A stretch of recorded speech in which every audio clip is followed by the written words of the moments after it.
This episode of A Healthy Curiosity is brought to you by the Welcome Basics of to A Chinese Healthy Medicine, Curiosity, a unique 8-week podcast that explores what it takes to be well in a busy world and starts to make more self-care medicinal strategies choices from in Chinese daily medicine. life. To reserve your I'm spot for your the host, fall, visit Brody Welch, BrodyWelch.com here to support and you click on your Learn journey From of Home health, tab. happiness, and personal evolution. On today's episode of Healthy Curiosity, I'm going to be speaking with Dr. Rachna Patel, who has been practicing in the field of medical marijuana since 2012. She step-by-step walks patients through how to use medical marijuana for their particular medical conditions. She completed her medical studies at Touro University College of Osteopathic Medicine in Vallejo, California, and her undergraduate studies at Northwestern University in Evanston, Illinois. You can check out more about the work she does at www.drrachnapatel.com. Dr. Patel, I am so excited to have you on the show today. Thanks so much for being here. Thank you so much for having me. I'm curious, what inspired you to get into this field of specializing in medical marijuana? Well, it actually came out of a night of just surfing around on Craigslist, and I happened upon an ad that said medical marijuana doctor needed. Now, this was news to me. I had no idea that this whole field existed, that there were doctors involved in the field. So I got curious. So I started to do more research about the field as well as the use of marijuana as a medicine. And about a year later, I decided that, I have a good understanding of the research, but I want to see what happens clinically in patients. And so I decided to work at a medical marijuana clinic out in California to gain experience. And that's when I was really just taken aback by some of the results that I saw in patients with multiple sclerosis, patients with epilepsy, patients with arthritis. Patients were able to come off of pharmaceutical medications, and if not that, they were able to significantly reduce the doses of their pharmaceutical medications. So definitely in my mind, I started to believe, wow, that this medication has a lot of potential for pain management, but then also for other conditions as well. Awesome. So you really saw the results for yourself, and that's inspiring you to go on and help people. And so could you tell us a little bit about some of these impressive results that you were able to see in things like MS and arthritis? Sure. So with MS, mainly the main symptom that patients come in with is muscle spasms that they have. A lot of them are wheelchair bound, or they need some sort of assistance walking or getting around. And that tends to also exacerbate these muscle spasms that they have. And typically, from a pharmaceutical perspective, what's commonly prescribed is a medication called Flexeril, which is a muscle relaxant. And it doesn't always cut it for patients with MS in terms of reducing the muscle spasms and the pain associated with the muscle spasms. And what I found was that with the marijuana, most patients use it in combination with the Flexeril. It helped to significantly reduce the muscle spasms and reduce the pain so that they were able to sit more comfortably in their wheelchair, for instance. With arthritis, it helped to reduce a lot of the inflammation that was going on. Now, for my patients that had very localized areas of pain associated with the arthritis, like the hands or the knees, they could very easily use topicals to help alleviate the pain. But then those with more extensive pain, I found they needed to really use it internally, either in the form of an edible or a tincture. So that's really interesting. So there's actually conditions that would respond to simply a topical application. Yeah. It gets absorbed into the skin, and because there isn't much tissue to penetrate, it gets right to the area that it needs to get to. Wow, I think that is fascinating and awesome and potentially super useful. I know in my acupuncture practice, I treat a lot of people, some people with MS, but a lot of people with arthritis, very, very common condition. Does it matter in terms of whether someone is dealing with chronically tight muscles or whether it's more joint inflammation or joint degradation? Does it seem to matter what is the cause of the pain, or is it that specific?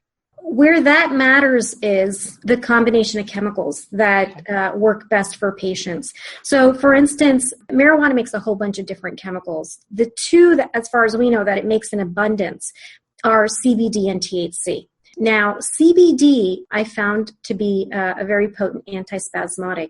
So in the case of someone who has muscle spasms, typically they benefit more from using a product that's higher in CBD. In patients with arthritis, for instance, it's going to depend.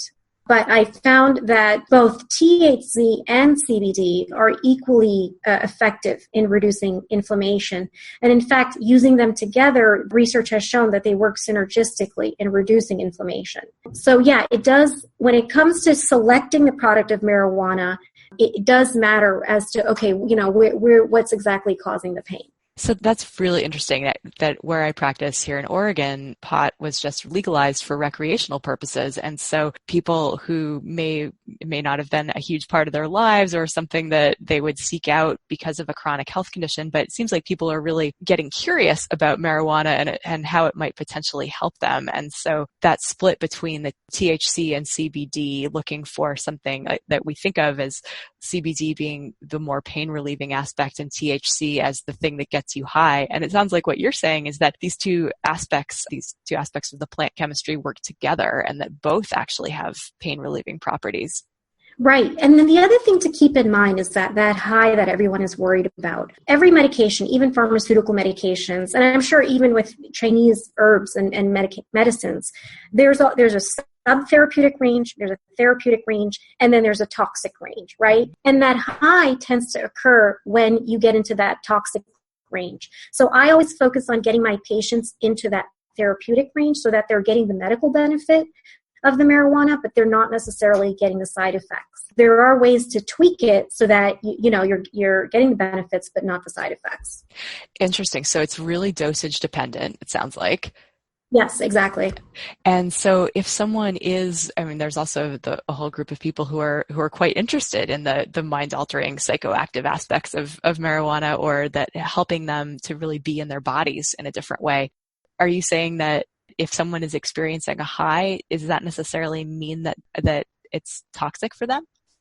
No, not necessarily. So I have patients with depression that come in, that they've been on pharmaceutical medications in the past, but they've experienced side effects from it. A very common side effect of antidepressants that my patients report back is that they feel emotionally numb.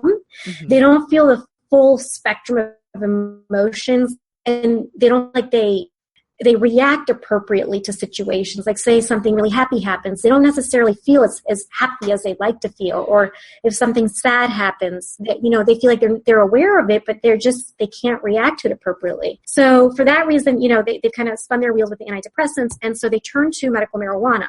Now, within the therapeutic range in depression patients, you would desire that euphoric effect, but you don't want it to get into that toxic range where you get that high off of it, right? So you want that euphoric effect where it's not necessarily a high, but it's still improving your mood. So even the THC has medical value.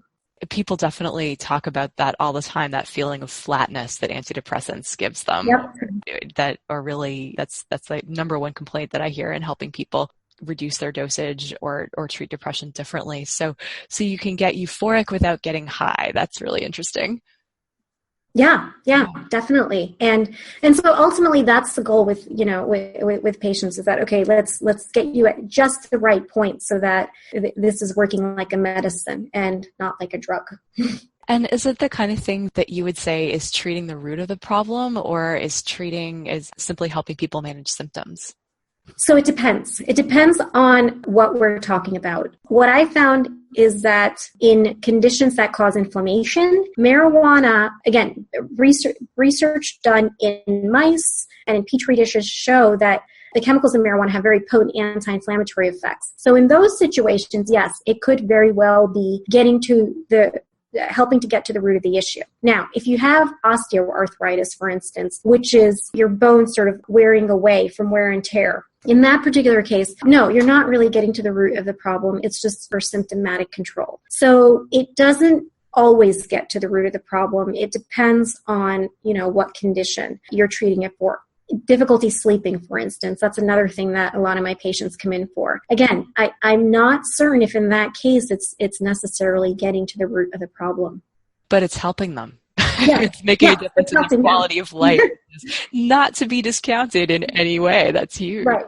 So obviously the opiate addiction epidemic is something that's a huge problem right now in our country. And it seems to me that medical marijuana could potentially make a huge difference and be really game-changing in getting people off of things like oxycodone and these addictive narcotics that can be really, really hard for people to quit and that can cause all sorts of side effects. Do you see it as a step in the right direction? Yeah, so as a former emergency medicine doctor, I have a lot to say about this. So I was in the position in the emergency room where, in the position of resuscitating patients that had overdosed on opiates. I also was in the position where you get patients that are commonly labeled drug seekers that are, coming into the emergency room where there isn't really actual pain. They're sort of feigning it so that they can get their hit or their high off of it. And so we all agree is not how emergency rooms should be used. No, definitely not. And so, my honest opinion is that opioids have a high potential for addiction. And I think they're great for acute pain, for short-term use, but I think long-term, I don't think it's a good option. And what I found is that marijuana is a good alternative, just the opposite. I found that marijuana tends to not work well for acute pain, but it's a good option for chronic pain. And then the other thing most people don't realize is that you don't have to take marijuana every day. And that's because the chemicals in marijuana get stored in the fat cells in your body. So even on the days that you're not taking it, it's still there. You still have marijuana being released from these fat cells, helping to reduce your pain. So it's like our bodies have this natural time release patch going on internally called fat that allows for those chemicals to continue to work. It's really cool. Yep, yeah. And it's the same with, certain vitamins like vitamin A, vitamin D, vitamin E, vitamin K. They get stored in the fat cells in your body as well. This episode of A Healthy Curiosity is brought to you by the Basics of Chinese Medicine, a unique 8-week deep dive course to help you understand your inner ecosystem and start to make more medicinal choices in your daily life. To reserve your spot for the fall, visit brodywelch.com and click the Learn from Home tab. So it sounds like you have seen marijuana be incredibly helpful for pain conditions and depression and sleep. And I also know that there tends to be this huge laundry list of conditions that marijuana enthusiasts claim that it can help with. I'm curious if you could help us sort out what other conditions that we may not have talked about so far are really excellent candidates to be treated with medical marijuana versus the ones where it might be questionable or mildly helpful at best. Okay, yeah, this is actually a great topic. I want to start off by saying that I feel like what's going on is that marijuana is being touted as a wonder drug. And from a physician standpoint, I think I'd say hold your horses, because for certain conditions, it works great. Now, the most common conditions that I end up treating in my practice are chronic pain, anxiety, and insomnia. And for those conditions, it works great. Now, there are certain conditions where I feel like a lot of unqualified health claims are being made about marijuana, and I don't feel like there's enough research to justify it. So let's take cancer, for instance. There's definitely, you'll do some Google searches on cancer and marijuana, and you may find articles that say that marijuana cures cancer. This is not the case. I would, as a physician that's read through, research and studies, I would never make this claim. Mm-hmm. The research that we have has been done in mice, has been done in petri dishes. Now, it certainly points in the direction that, yes, marijuana has the potential to cure cancer, but, that research may not always translate to humans. So we really need more extensive studies. So that's important to keep in mind. Other populations where I'm cautious about recommending medical marijuana, patients that have heart conditions or heart disease, because excess amounts of marijuana can increase your heart rate and it can exacerbate any underlying condition of heart disease. Let's see, what else? Patients that are pregnant or breastfeeding. Again, we don't know enough about the effect that it can have on a growing baby. So there's definitely populations in which I am cautious, but then other populations where I feel like the marijuana works better than the pharmaceutical medications. And those would be the ones that you've mentioned Yep. already, that it's sort of chronic pain, insomnia, and depression? Anxiety. Anxiety. Yep. Anxiety. Thank you for that clarification. So as people who are listening to this conversation who might be wondering if medical marijuana might be for them, I can imagine people being concerned about side effects, like, as you mentioned, the heart, but concerns like, does pot make you stupid? Does it harm your brain in a long-term way? Can you get addicted? And a question that I've heard from patients is, can it negatively impact fertility? Sure. So let's address all of those. Let's start with addiction first. So addiction, let me throw out some numbers out there. So the potential for addiction to nicotine is about 32%. The potential for addiction to alcohol, 15%, to opioids, 23%, and to marijuana, 9%. Now, you also have to take into context how the person is using any of these substances. So let's just take alcohol, for instance. Anybody who's drinking a glass of wine on a daily basis is likely not going to get addicted to the alcohol. But if you're having excessive amounts, like a case of beer a day, then the likelihood of addiction increases. So I would use this same analogy for marijuana as well, that, a lot of it depends on how you're using it. I personally believe in minimal use of marijuana. You want to get it down to minimal dose, minimal frequency of use, and so it decreases the likelihood of addiction. Your next question was long-term effects of marijuana. So here's the thing. There is research on long-term use of marijuana, but it was mainly done in patients that are not even patients. These were people that were abusing marijuana recreationally. Mm-hmm. And so that is something that has to be taken into consideration. So in heavy users of marijuana, the research has shown that marijuana could potentially impact the ability to learn and remember new information, but we got to take that into context. I'd certainly like to see studies where patients are using it in moderation within that therapeutic range and see what the long-term effects are. Now, clinically, living in the Bay Area, there are certainly patients that I have that have been using marijuana since the 60s, and they haven't really reported back any long-term effects, specifically on their ability to learn and remember information. I think what you're saying about it being dose specific and really makes a lot of sense, right? Like if there's a big difference between somebody who is using marijuana heavily and regularly as opposed to in a more moderate or minimalist way. Yeah, that absolutely makes sense to me. Yeah. And then the third area you asked me about was impact on fertility. Yes. So I don't have anything from a clinical perspective to share because most of my patients, I would say, are age 40 and above. And on average, most patients aren't really concerned about fertility at that point in time. But in studies done in mice and in petri dishes, the research has shown that marijuana does decrease testosterone levels. It causes degenerative changes in sperm. It does prevent ovulation. In humans, there was this one study done where they had a group of men, smoke 8 to 20 marijuana cigarettes for a period of 4 weeks. So that's a lot of marijuana to be smoking in a day and even over a period of 4 weeks. So again, you got to take it into context in terms of how much they were using. But this particular study showed a decline in their sperm count, a decrease in the concentration of the sperm, decrease in sperm motility, and abnormalities in the sperm structure as well. But again, these men were using a lot of marijuana. Yes. So, we need to have more studies that take more moderate use into account. That makes a lot of sense. So it sounds like your assessment would be, I'm assuming that if you're trying to get pregnant, probably not a great choice. Yeah, like in women, I have a lot of women that come to me and ask me, well, if I'm trying to get pregnant soon, what should I do? And I'd say, we don't have enough information at this point, and I wouldn't want you to take the risk of doing any harm. Well, first of all, preventing conception, but second of all, doing any harm to a growing baby. I personally like to err on the side of caution and say, go ahead and stop using it. But in terms of people who are simply wanting to sleep better at night, are they trading off, if they're doing it in a responsible, minimally dosage kind of way, they're not necessarily trading a good night's sleep for decreased cognitive ability when they're older? That's a tough question for me to answer definitively. Well, it's one of the main new reasons why we're being told that we need to sleep is because that's what allows us to kind of decobweb our brains at night, right? Yeah. Sleep is, I think, of renewed importance in terms of preventing dementia and things like that. And yet, if it's the kind of thing where if people are using marijuana in order to get to sleep, is it a net positive, do you think?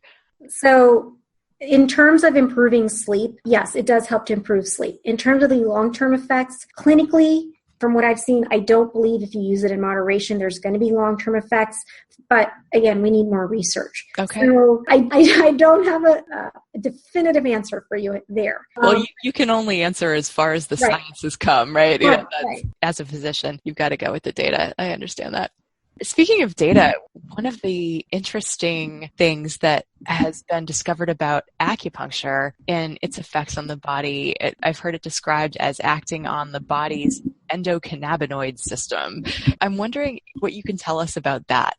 Yeah, so there's this one study that I came across, and I didn't understand the acupuncture science behind it, but I did understand the cannabis science behind it. And basically what the gist of it was that when they applied electroacupuncture, they noticed that one of the pathways through which it worked was through a CB1 receptor, which is a cannabinoid receptor, a receptor for the chemicals in marijuana, as well as similar chemicals that we make in our own bodies. So those chemicals include anandamide, which is naturally produced in our body. And actually, the root of the term anandamide is really interesting. So in Sanskrit, ananda means bliss. Bliss, right. Yeah, so the researchers were being really creative there and decided to call it anandamide. And THC and anandamide have very similar structures. And these are the chemicals with which CB1 interacts. So yeah, that's definitely interesting as to how acupuncture and the actual system that we have in our own body, that's one of the systems that it may be working through. Yeah, it's really interesting. Of course, science has not fully articulated all the mechanisms of acupuncture's actions, but knowing that it has this in common with the CB1 receptors, with medical marijuana or with marijuana in general, that our bodies are hardwired to deal with this particular chemical and that we produce our own that are similar, and that both of those lead to the bliss state, right? Ananda. So interesting. I'm wondering if you could tell me a little bit more about edibles. Is this your preferred method of delivering medical marijuana to the body? So it really depends on the medical condition that I'm treating. But by and far, I'm not a proponent of smoking marijuana because long-term it does do damage to the lungs, damage such as make you more prone to infections, make you more prone to COPD, which is chronic obstructive pulmonary disorder. Now, methods like edibles and tinctures are good methods, like I said, for certain conditions. I found that they're good methods for conditions of pain, for instance, for difficulty sleeping. I've also found from a practical standpoint that it's much easier to find the higher CBD concentrations with edibles and tinctures as opposed to flowers or what's commonly known as buds. Oh, that's really good to know. How about with the vaporizers or those ways that are out there of decreasing the amount of smoke that gets into the lungs? Do you find that that's helpful? Okay, so in general, vaporization is a better method of inhaling than smoking, but I want to say that with a word of caution because what's going on now is that a lot of what's being vaped nowadays in vape pens are extracts in chemicals like butane, for instance. And overall, that can be damaging to the lungs. So you really want to be careful when it comes to marijuana. Really dive deep into exactly what you're putting into your body. Yeah, like anything, the ingredients matter. And Yeah. we do need more butane in our bodies for sure. Since entering the field of medical marijuana, what has been the most surprising thing that you've observed in working with patients? The most surprising thing is when they've come back to me and said that I have come off of my pharmaceutical medications. I've significantly reduced the dose of my pharmaceutical medications. I never went into this thinking that that would be possible. I went in figuring, okay, well, this is a good option for pain management. But I never thought that they'd, end up coming off of all these medications, even with conditions like anxiety, with insomnia. And they come back and overall it's really improved their quality of life when you've come off of all these medications that are causing side effects. So that has been very surprising. Oh, that's got to be so rewarding. Yeah, definitely. Definitely. Because as a doctor, the most miserable experience is when you prescribe a medication and then somebody comes in and says, oh, I'm having side effects. And then you prescribe another medication. Right. And you're like, okay, great. What exactly am I doing here? Am I actually doing what I set out to do? And here it's like, okay, wow, I feel like I'm actually doctoring here, Excellent. So that feels good. Yeah. Could you share a success story that stands out for you, someone's life who was really dramatically changed through their use of medical marijuana? Sure. So one population group that I work with where marijuana impacts their lives dramatically are veterans suffering from PTSD. Mm-hmm. So a lot of times readjusting to civilian life is a struggle. A lot of times they'll tell me that they end up feeling hypervigilant especially when they're in large crowds of people. So they won't go and socialize. And I think that's an important component of readjusting to civilian life. Also, they experience nightmares. So when they don't sleep well, they're now experiencing anxiety. And a lot of times, they're on pharmaceutical medications, but they're not helping as much as these patients would like for them to help. And so when they start using the marijuana, what they report back to me is that sense of hypervigilance dissipates. They're now able to be more comfortable around large crowds of people. They're not awoken in the middle of the night from nightmares. So that feels good. Here are these people that have made a tremendous sacrifice for us, and in turn to be able to help them to go back to living a seemingly normal life, to me is success, ultimately, at the end of the day. Definitely. Well, that sounds really wonderful, and I'm really, really happy to hear that you are having such success with veterans in that population. Yeah. Another story that I have was a patient that was a victim of rape.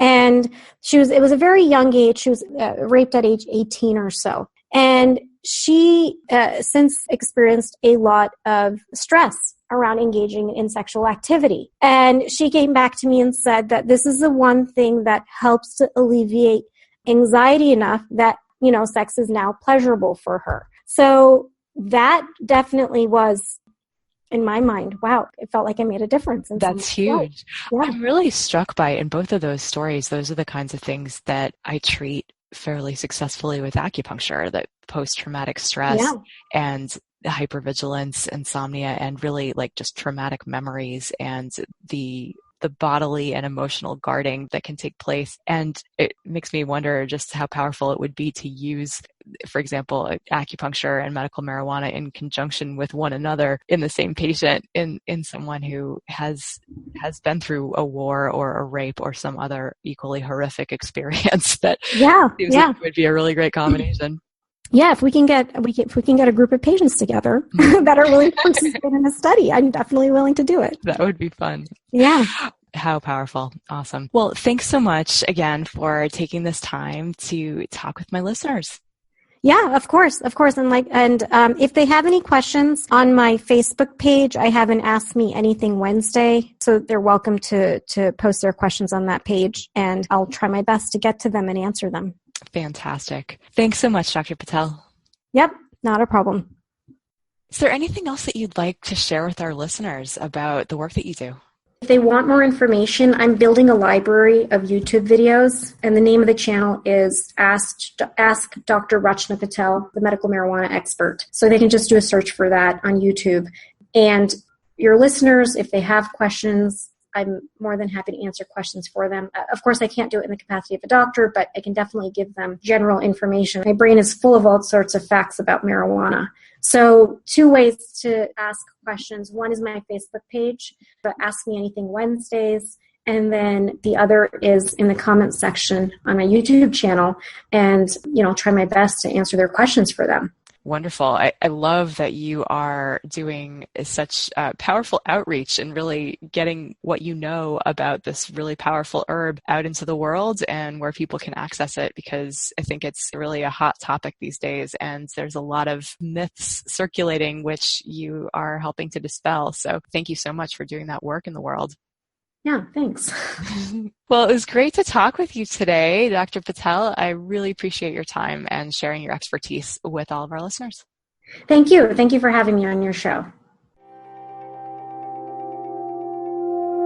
Thanks for listening today. For more episodes of A Healthy Curiosity, you can visit the iTunes Store. If you